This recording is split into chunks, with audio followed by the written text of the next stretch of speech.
ಎಲ್ರಿಗೂ ನಮಸ್ಕಾರ. Welcome to my channel. ಇವತ್ತು ನಾನು ಬಿಸಿ ಬಿಸಿ ಆಲೂಗಡ್ಡೆ ಬಜ್ಜಿನ ನಾನು ಯಾವ ರೀತಿ ಮಾಡ್ತೀನಿ ಅನ್ನೋದನ್ನು ತೋರಿಸ್ತಾ ಇದ್ದೀನಿ. ಎಲ್ಲೂ ಕೂಡ ವಿಡಿಯೋನ ಸ್ಕಿಪ್ ಮಾಡದೆ ಪೂರ್ತಿಯಾಗಿ ನೋಡಿ. ನಾನು 2 ಆಲೂಗಡ್ಡೆನ ತೊಗೊಂಡಿದ್ದೀನಿ. ನಿಮಗೆ ಎಷ್ಟು ಕ್ವಾಂಟಿಟಿ ಬೇಕೋ ಅಷ್ಟು ಕ್ವಾಂಟಿಟಿಯಲ್ಲಿ ತೊಗೊಳ್ಳಿ. ನನಗೆ ಸ್ವಲ್ಪ ಜಾಸ್ತಿ ಬೇಕಾಗಿತ್ತು, ಹಾಗಾಗಿ ನಾನು 2 ಆಲೂಗಡ್ಡೆನ ತೊಗೊಂಡಿದ್ದೀನಿ. ನೀಟಾಗಿ ಸಿಪ್ಪೆನ ತೆಗಿತಾ ಇದ್ದೀನಿ.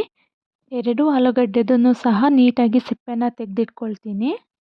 ಮೇಲ್ಗಡೆ ಸಿಪ್ಪೆ ಒಂದು ಸ್ವಲ್ಪನೂ ಇರಬಾರ್ದು, ಆ ಥರ ನೀಟಾಗಿ ಸಿಪ್ಪೆನ ತೆಗೆದಿಟ್ಕೋಬೇಕು. ನಂತರ ಸಿಪ್ಪೆ ತೆಗೆದಿರೋ ಆಲೂಗಡ್ಡೆನ ಚಿಕ್ಕ ಚಿಕ್ಕ ಸ್ಲೈಸಸ್ ಆಗಿ ಕಟ್ ಮಾಡ್ಕೊಳ್ತಾ ಇದ್ದೀನಿ. ದಪ್ಪಕ್ಕೆ ಕಟ್ ಮಾಡ್ಕೊಳಕ್ಕೆ ಹೋಗಬಾರ್ದು. ದಪ್ಪಕ್ಕೆ ಕಟ್ ಮಾಡ್ಕೊಂಡ್ರೆ ಏನಾಗುತ್ತೆ ಅಂದರೆ ಒಳಗಡೆ ಆಲೂಗಡ್ಡೆ ಬೇಯೋದೇ ಇಲ್ಲ. ಮಾತ್ರ ಬೆಂದಿರುತ್ತೆ, ಒಳಗಡೆ ಆಲೂಗಡ್ಡೆ ಹಸಿ ಹಸಿನೇ ಇರುತ್ತೆ. ತಿನ್ನೋದಕ್ಕೆ ಚೆನ್ನಾಗಿ ಅನಿಸೋದಿಲ್ಲ. ಅದಕ್ಕೋಸ್ಕರ ಚಿಕ್ಕ ಚಿಕ್ಕದಾಗಿಯೇ ಕಟ್ ಮಾಡ್ಕೋಬೇಕು. ಆಲೂಗಡ್ಡೆನ ಕಟ್ ಮಾಡ್ಕೊಂಡಿದ್ದಾಯಿತು. ಕಟ್ ಮಾಡಿ ರೆಡಿ ಮಾಡಿಟ್ಕೊಂಡೆ. ಅದಾದ ನಂತರ ಒಂದು ಪಾತ್ರೆಗೆ ಒಂದು 200 ಗ್ರಾಮ್ ಆಗೋಷ್ಟು ಕಡಲೆ ಹಿಟ್ಟನ್ನ ಸೇರಿಸ್ಕೊಂಡಿದ್ದೀನಿ. ಕಡಲೆ ಹಿಟ್ಟು ಹಾಕಿದಾದಮೇಲೆ 1 ಚಮಚದಷ್ಟು ಅಚ್ಚ ಖಾರದ ಪುಡಿ, ರುಚಿಗೆ ಎಷ್ಟು ಬೇಕೋ ಅಷ್ಟು ಉಪ್ಪು ಮತ್ತು 1 ಸ್ಪೂನ್ ಆಗೋಷ್ಟು ಜೀರಿಗೆ, ನಂತರ ಓಂಕಾಳನ್ನ ಸೇರಿಸ್ಕೊಳ್ತಾ ಇದ್ದೀನಿ. ಓಂಕಾಳು ಸೇರಿಸ್ಕೊಂಡಿದ್ದಾದಮೇಲೆ ಒಂದು ಸ್ವಲ್ಪದಷ್ಟು ಅಡುಗೆ ಸೋಡಾನ ಸೇರಿಸ್ಕೊಳ್ತಿದ್ದೀನಿ. ಅದಾದ ನಂತರ 2 ಸ್ಪೂನಷ್ಟು ಬಿಸಿ ಮಾಡಿರೋಂಥ ಎಣ್ಣೆನ ಸೇರಿಸ್ಕೊಳ್ತಾ ಇದ್ದೀನಿ. ಎಣ್ಣೆ ಸೇರಿಸ್ಕೊಂಡಿದ್ದಾದಮೇಲೆ ಡ್ರೈ ಇರುವಾಗಲೇ ಹಿಟ್ಟನ್ನ ನೀಟಾಗಿ ಮಿಕ್ಸ್ ಮಾಡ್ಕೊಳ್ತೀನಿ. ಎಲ್ಲೂ ಸಹ ಗಂಟಿರಬಾರ್ದು, ಆ ಥರ ನೀಟಾಗಿ ಕೈಯಿಂದನೇ ಮೊದಲು ಮಿಕ್ಸ್ ಮಾಡ್ಕೊಳ್ತಿದ್ದೀನಿ.